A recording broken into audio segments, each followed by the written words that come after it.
বাইরের থেকে আগত লোড যখন আসবে তখন কিন্তু এই কনক্রিটটা এদিকে কনক্রিট থাকার কারণে এই রডটা ছুটে যেতে পারবে না।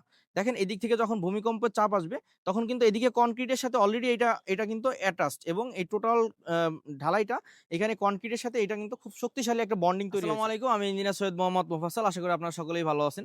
তো আমরা ফিল্ডে এসে আজকে আপনাদেরকে একটা বিষয় প্র্যাকটিক্যালি দেখানোর চেষ্টা করছি, যেটা হচ্ছে আমার হাতে এইখানে ২ টা রিং দেখতে পাচ্ছেন। এই একটা রিং এবং এই একটা রিং। আ এটা হচ্ছে টাই রিং। এটা হচ্ছে আমাদের কলামের ভিতরে ছোট রডগুলোকে ছোট আকারে বাঁধার জন্য আমাদেরকে এই ধরনের রিং তৈরি করতে হয়। আর হচ্ছে এটা হচ্ছে মেইন রিং। এটা হচ্ছে আমাদের টোটাল কলাম, এটা মেবি ৩৫ ইঞ্চি কলামের রিং।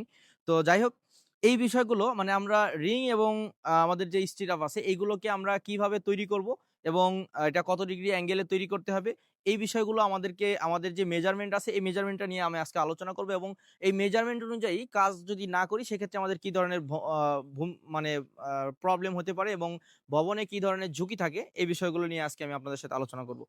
তো আমি প্রথমত যেই বিষয়টা আপনাদেরকে দেখাতে চাই সেটা হচ্ছে, দেখেন আমরা এই রিংটা ১৩৫ ডিগ্রি অ্যাঙ্গেলে আমাদের এখানে বাঁকানো আছে। এটা হুক করা আছে। তো আমাদের ১৩৫ ডিগ্রি অ্যাঙ্গেলে আমাদের এই হুকগুলো তৈরি করতে হবে কেন? এই বিষয়টা আমি আগে আপনাদের সাথে ক্লিয়ার করতে চাই। যেটা হচ্ছে আমাদের যখন আমরা রিংটা তৈরি করব, এই রিং এর এই এন্ডিং সাইডটা আমরা হচ্ছে ১৩৫ ডিগ্রি অ্যাঙ্গেলে আমরা হুক আকারে এইভাবে তৈরি করব এবং এই হুকের যেই লেন্থটা থাকবে, এই হুকের লেন্থটা একটু এদিকে দেখান। এই হুকের লেন্থটা এখানে মিনিমাম ৩ ইঞ্চি থাকবে। এইখান থেকে এটুক ৩ ইঞ্চি, এখানে এইটুক ৩ ইঞ্চি। এই আ হুকটা ৩ ইঞ্চি থাকবে এবং হচ্ছে এটাকে ১৩৫ ডিগ্রি অ্যাঙ্গেলে বাঁকানো থাকবে। এখন ১৩৫ ডিগ্রি অ্যাঙ্গেলে আমরা এটা কেন বাঁকালাম? আর হচ্ছে এটা আমাদের বিএনবিসি কোড, এসিআই কোড আমাদেরকে কেন বলে যে এটা ১৩৫ ডিগ্রি অ্যাঙ্গেলে বাঁকাতে হবে? এই বিষয়টা আজকে আপনাদেরকে দেখাবো। দেখেন, রিংটা যখন আমরা তৈরি করব, আমাদের এইটা হচ্ছে নিয়ম। আর হচ্ছে এইখানে যেটা দেখতে পারছেন, এইটা হচ্ছে অনিয়ম। এইটা রিং তৈরি করার জন্য আমাদেরকে চারদিকে এটাকে বাঁকাতে হবে, ঠিক আছে। কিন্তু এই যে রিংটা এখানে তৈরি করা হয়েছে এটা হচ্ছে আমাদের নিয়ম বহির্ভূত এবং এই ধরনের রিংগুলো আমাদের প্রজেক্ট থেকে আমরা এটাকে বাছাই করে রেখে দিয়েছি, যেটা হচ্ছে আমরা এটা ইউজ করতে দিব না। কারণ হচ্ছে এই রিংটাকে আমাদেরকে ১৩৫ ডিগ্রি অ্যাঙ্গেলে বাঁকাতে হবে। এখন এতক্ষণ পর্যন্ত বললাম যে ১৩৫ ডিগ্রি অ্যাঙ্গেলে আমাদের রিং এর হুকগুলো তৈরি করতে হবে এবং এটার হুকের যে লেন্থ থাকবে এটা ৩ ইঞ্চি থাকবে।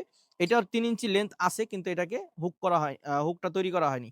এখন এই ২ টা রিং এর মধ্যে আমাদের কোনটা ভালো এবং কোনটা আমরা ব্যবহার করব এবং কি কারণে ব্যবহার করব এই বিষয়টা আমি আজকে প্র্যাকটিক্যালি দেখানোর জন্য আপনাদের সাথে এই ফিল্ডে আমরা এসেছি।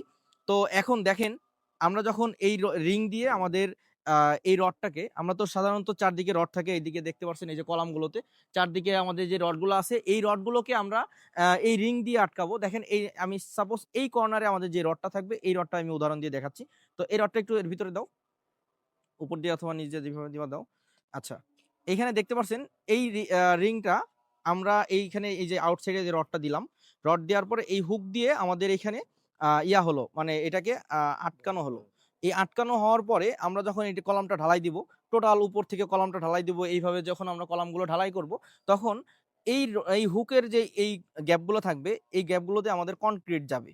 এখানে কনক্রিট যাবে এবং এই হুক দিয়ে যখন কনক্রিটটা যাবে তখন এই রডটা এই কনক্রিট এবং এই হুকের সাথে একটা শক্তিশালী একটা বন্ডিং তৈরি করবে এবং এটা চাইলে আপনার রডটা কোনো প্রকার ভূমিকম্প অথবা কোনো প্রকার বাইরের থেকে আগত লোড যখন আসবে তখন কিন্তু এদিকে কনক্রিট থাকার কারণে এই রডটা ছুটে যেতে পারবে না।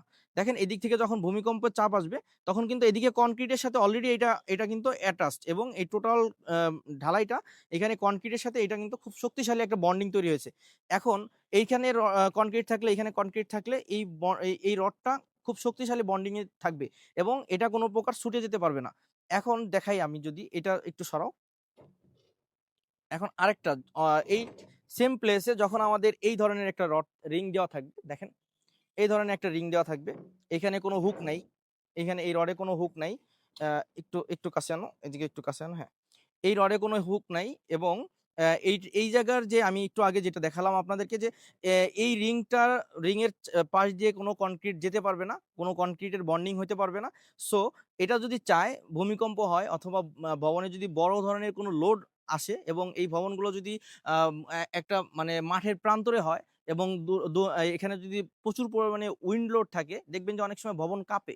ভবন কাঁপলে এবং ভবনে যদি কমার্শিয়াল বিল্ডিং হয় সেখানে দেখবেন যে জেনারেটর থাকে, লিফট থাকে। এই ধরনের যে কম্পনগুলো হয়, এই কম্পনের ফলে আস্তে, আস্তে কি হবে? এটা এটা কিন্তু এই যে এদিক থেকে এদিকে মানে এটা আস্তে, আস্তে ছুটে যেতে পারবে। এই রডটা এদিক থেকে ছুটে যেতে পারবে এবং এই রডটা এদিক থেকে ছুটে যেতে পারবে। কারণ হচ্ছে এর ২ পাশে কোনো প্রকার কনক্রিট নাই। এটা আস্তে, আস্তে এখান থেকে সরে যেতে পারবে। এই যে এইভাবে সরে যাবে।